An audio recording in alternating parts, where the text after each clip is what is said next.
Et salut à tous, c'est Captain et je suis ravi de vous retrouver pour ce débrief de Service Sport, donc la vidéo que je vous avais proposée vendredi soir, enfin vendredi dans la journée, donc qui vous résumait un peu tous les événements sportifs qui, à mon avis, valaient le coup d'être regardés ce week-end à la télé. Je me suis rendu compte, après l'avoir posté, que j'avais fait pas mal d'oublis. Déjà en termes de montage, etc., ça va être plus travaillé la semaine prochaine ce format parce que c'est vraiment un format qui me plaît, donc du coup je vais le travailler d'autant plus. Et j'avais oublié également, je crois qu'il y avait la finale de la Coupe de la Ligue de handball dont j'avais pas parlé, les demi-finales de basket dont j'avais pas parlé, de la Coupe de France qui était donc là le dimanche, et je m'étais un peu embrouillé les pinceaux avec également les soirées de basket universitaire, donc je m'en excuse. Voilà, juste je voulais vous parler de ça en début de vidéo. Je vais rapidement revenir sur les événements que j'ai regardés cette semaine par rapport au week-end dernier. J'ai pas pu en regarder beaucoup parce que j'ai pas mal travaillé sur des vidéos sur la chaîne, donc j'ai fait pas mal de montage. J'ai fait pas mal de préparation pour d'autres vidéos. Donc je me suis vraiment contenté de regarder les événements qui me plaisaient en fait. Je me suis pas forcé à regarder des choses pour découvrir. Je pense à l'île Monaco par exemple que vendredi je n'ai pas regardé et j'ai pas essayé de le regarder en replay non plus. Pareil pour Betis Séville, Barcelone, Toulouse-Lyon en rugby, même si j'ai vu dans les scores que ça avait été, il y avait eu pas mal de points, donc je pense que ça a pu être intéressant. Ça a pu être intéressant. En termes de choc à ne pas manquer également, bah, je l'ai manqué, le Milan AC contre l'Inter Milan. Et encore une fois, vu les scores, ça a dû être intéressant à regarder, donc de ce point de vue-là, je suis un peu déçu de ne pas l'avoir regardé, mais bon, il fallait que je fasse des choix.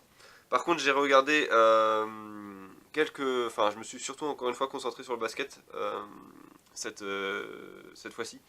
Donc dans les menus que je vous avais proposé, donc pour rappel, je vous avais fait donc le menu équilibré où j'avais un peu équilibré toutes les disciplines réparties sur tout le week-end. Donc dans ce menu-là, j'ai juste regardé Villeurbanne contre Monaco, le quart de finale de la Coupe de France de basket, qui est un match plaisant, moins que n'ont pu l'être les autres matchs de basket. Je vais y arriver. Le Grand Prix de F1, je vais juste faire une petite anecdote sur ça parce que du coup je me suis levé exprès à 6 heures du matin dimanche pour me rendre compte que mon application MyCanal avait planté, donc que ce soit sur ma télé ou sur mon portable, enfin planté ou je sais pas si c'était fait exprès, mais du coup j'ai pas pu regarder le Grand Prix en live parce que ça voulait pas fonctionner, j'avais aucune chaîne disponible, etc. Donc j'étais vraiment content de m'être réveillé pour ça, donc au final j'ai regardé un épisode de The Umbrella Academy avant de retourner me coucher.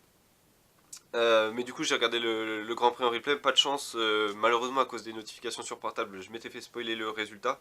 Mais c'était pas non plus très dérangeant parce que ce Grand Prix il valait pas grand chose à part le départ. Tout était fait, en fait, les positions étaient figées dès le départ. Donc c'était pas un grand cru, mais en même temps, on a l'habitude avec ce Grand Prix qui est souvent théâtre surtout de dépassement via les stratégies.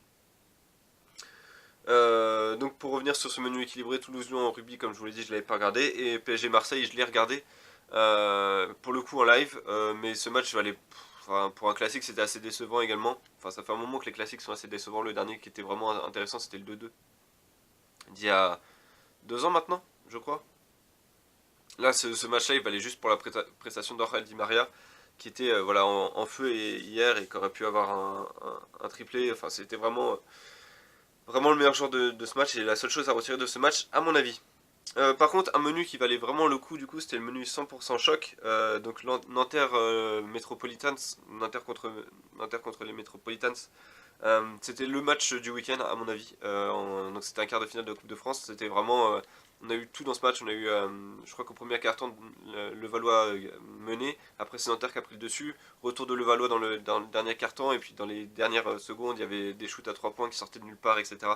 Donc c'était vraiment en termes de suspense le meilleur choix du week-end à mon avis. Donc après dans le menu choc il y avait le PSG Marseille si vous êtes fan d'Aurel Di Maria ou si vous aimez voilà les prestations d'un grand joueur, les bonnes prestations d'un grand joueur, vous avez pu être servi. Et puis après bon il y avait Inter Milan qui était euh, qui était sympa aussi. Donc dans les menus light, Lille Monaco je l'ai pas regardé, Villeurbanne Monaco en basket ça valait le coup à mon avis de regarder samedi soir. Et PSG Marseille, bon bah je pense qu'il aurait plus fallu regarder pour le coup Milan contre l'Inter.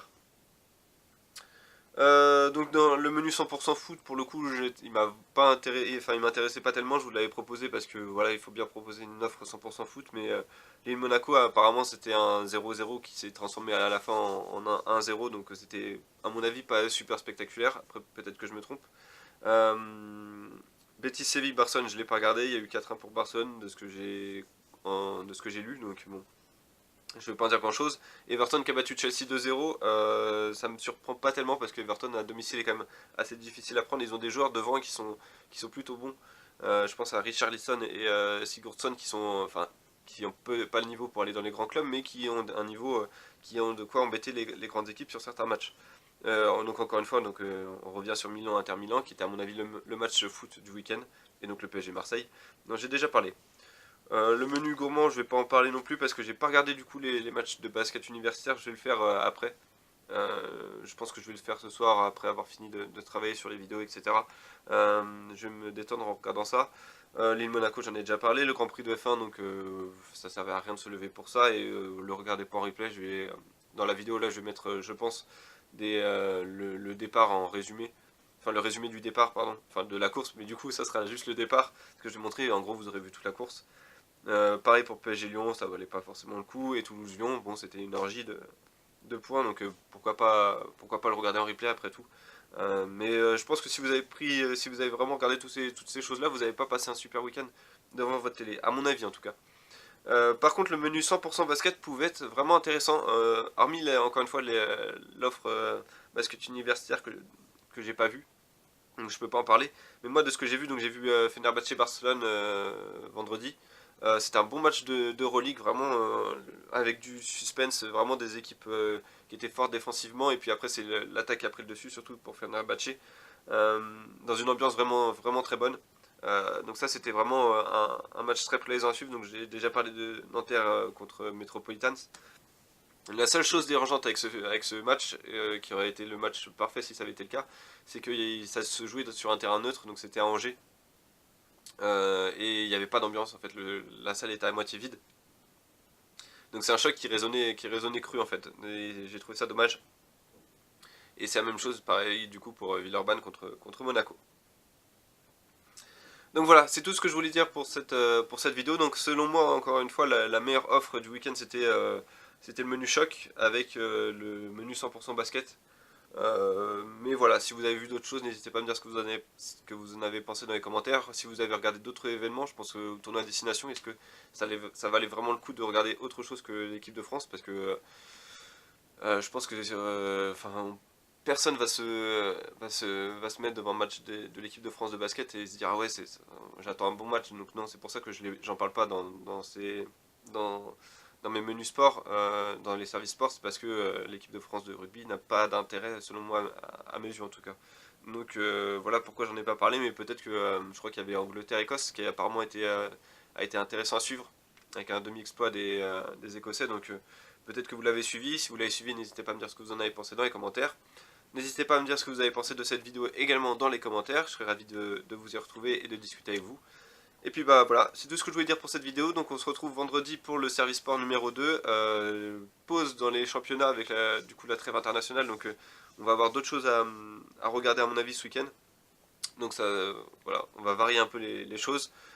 Donc je vous retrouverai donc vendredi pour cette vidéo là, merci d'avoir regardé celle-ci, portez-vous bien, et puis je vous dis à bientôt.